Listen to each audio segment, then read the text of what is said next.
Jamie here. It's been a while. I need to tell my story. I don't know who will see this, and it's not a very happy story all the way through, but some of it is. Please subscribe and let me know how you feel about what I'm telling you. I started out, was born in 1939 to wonderful parents in a small Gulf of America town.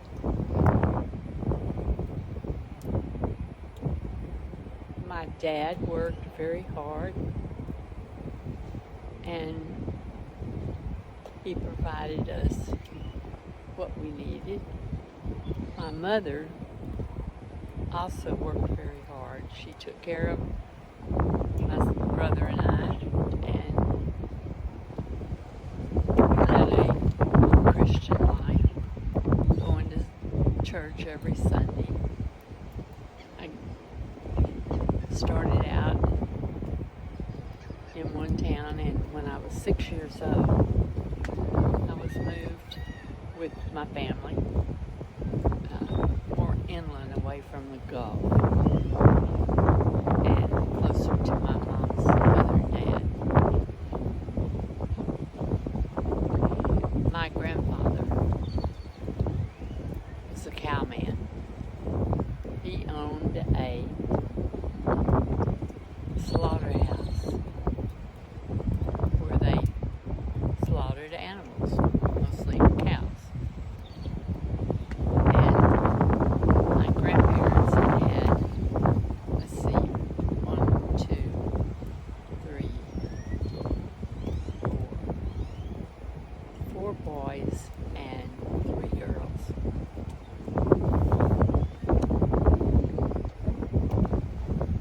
Just a good family. Awesome family.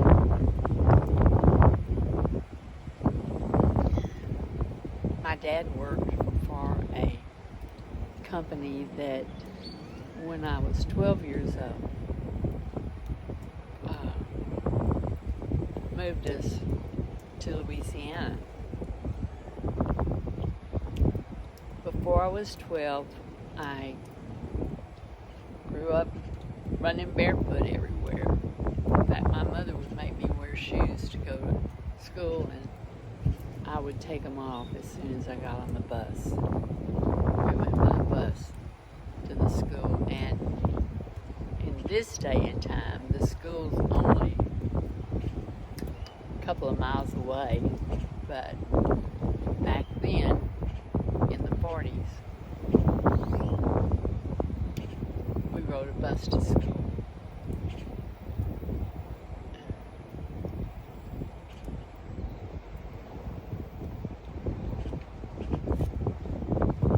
We had cows, and my mom and dad took my brother and I to pick a cow.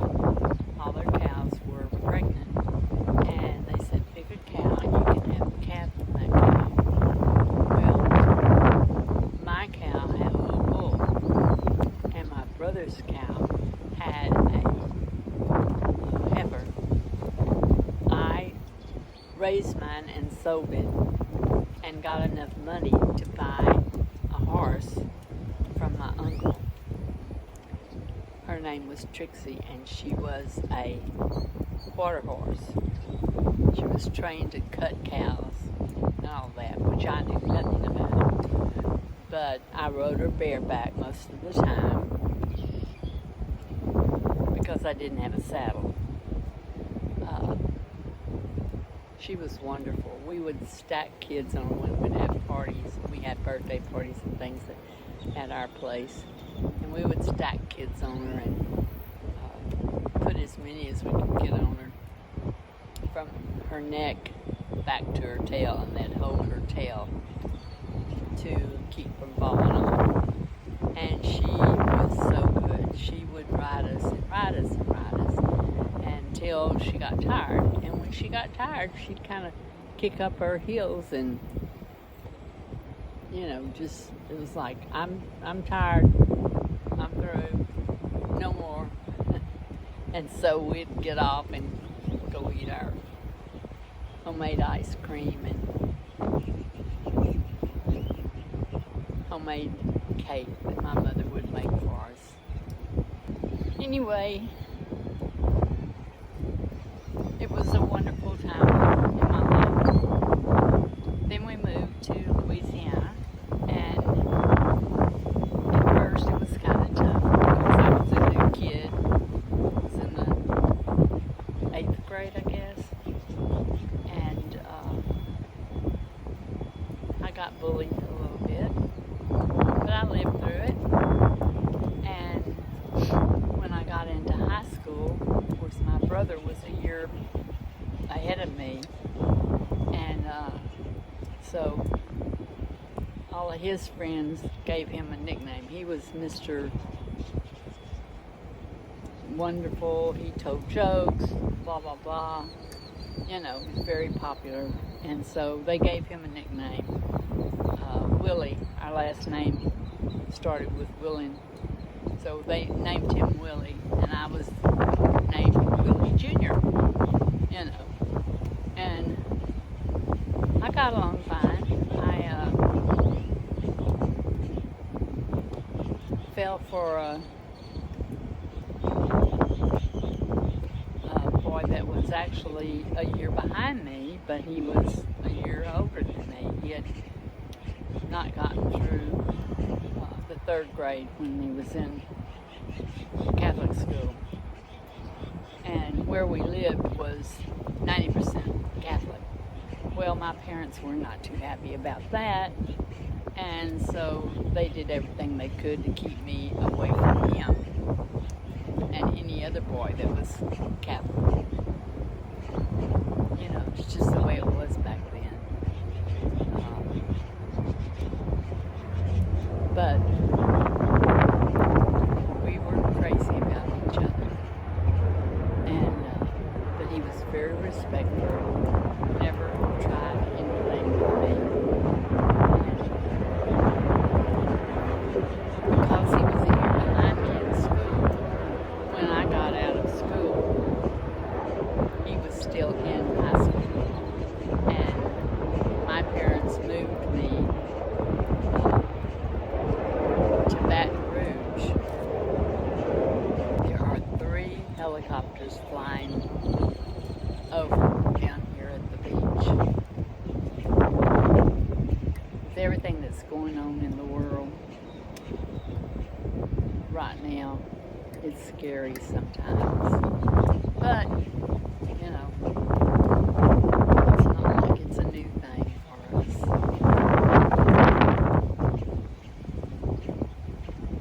Anyway,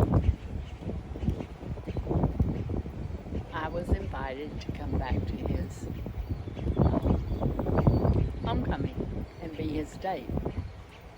And at that time, I found out he was dating another girl. And he wound up marrying her eventually. But we lived in Baton Rouge, and I got along fine there. Met some people.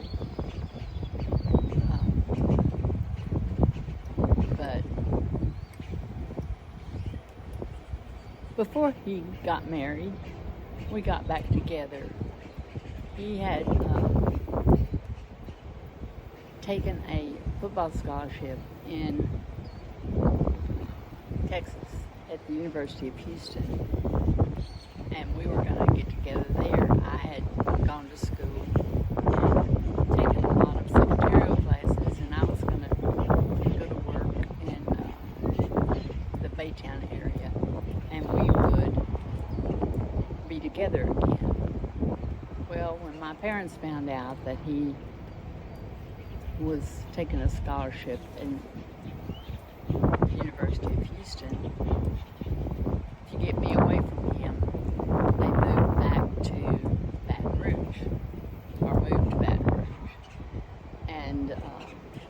had to go with him.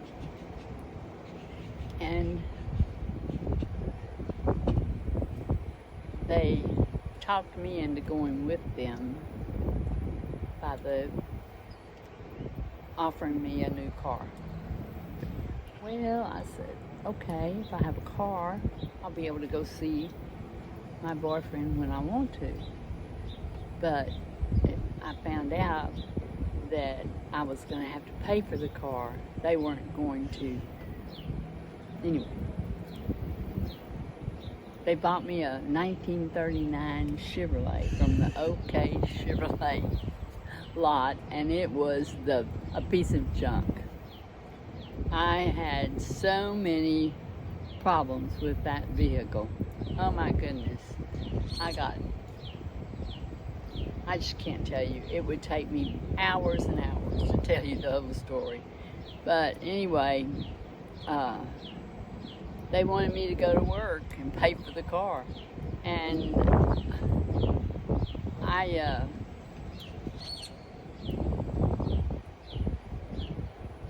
I was so upset with them because they had tricked me that I said, nope, I'm not going to do that. You know, just not going to do that. So anyway, wound up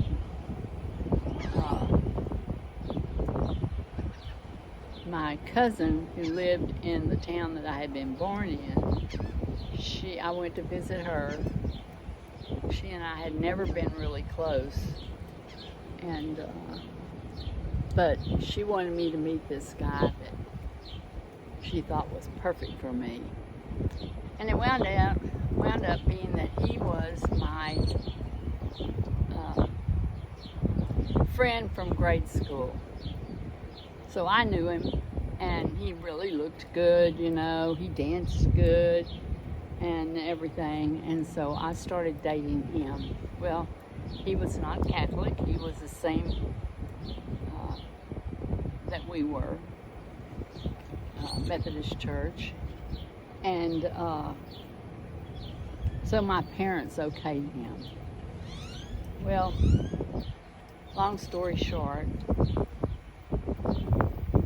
he took advantage of me, and I was raised to believe that if you kissed a boy, much less had sex with him, you had to marry him. So that's what happened.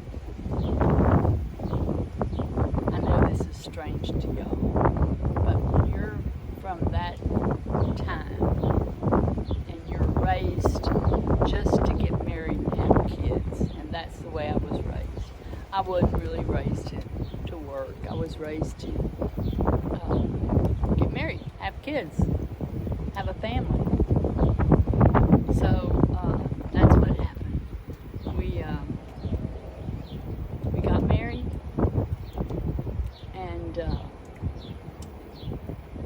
unfortunately, he was very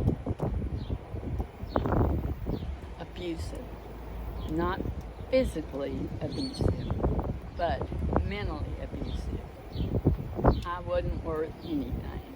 I had to do everything his way or no way.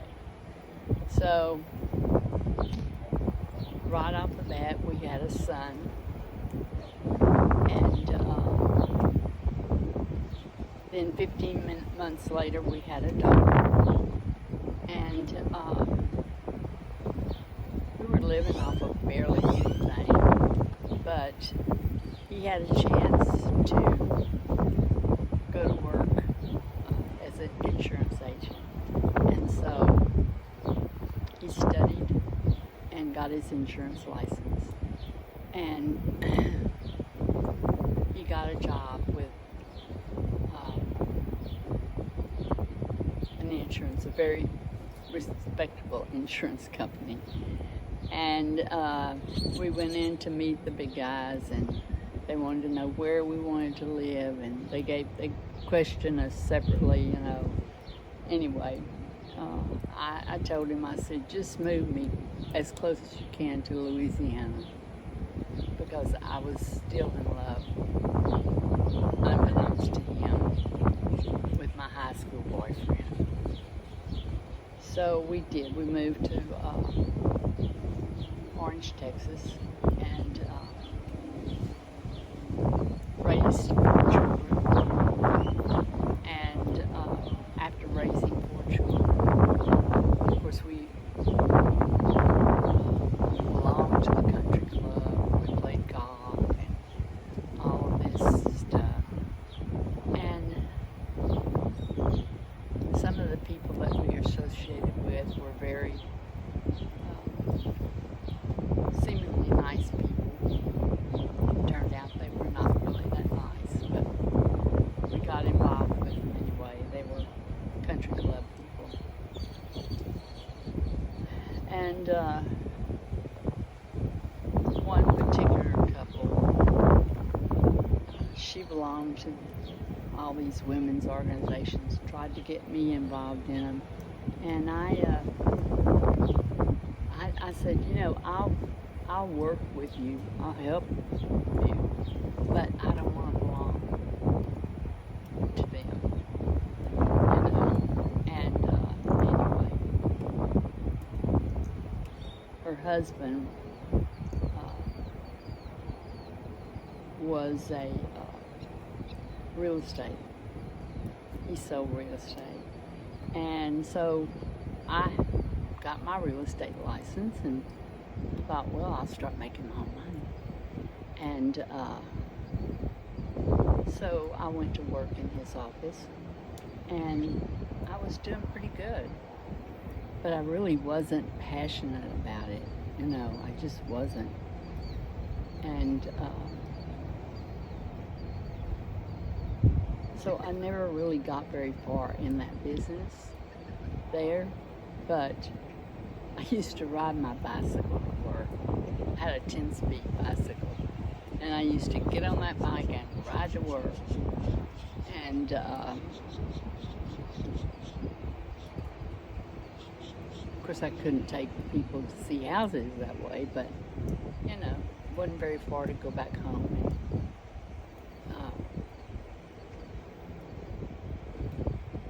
get my car when I needed it. I know this is getting long. Hold on. I was a good housewife. I never was very good at cleaning the house, so I worked in his office, and I made uniforms for myself and the other girls that worked in the office, and he did a good business, very good business. And he would win trips, and we would go on trips with the company. We went to Spain a couple of times. We went to England. We went to Germany, first place we went. So we went to a lot of trips. And I would love to tell y'all more about it, but I just can't right now. It's just too emotional for me. So subscribe and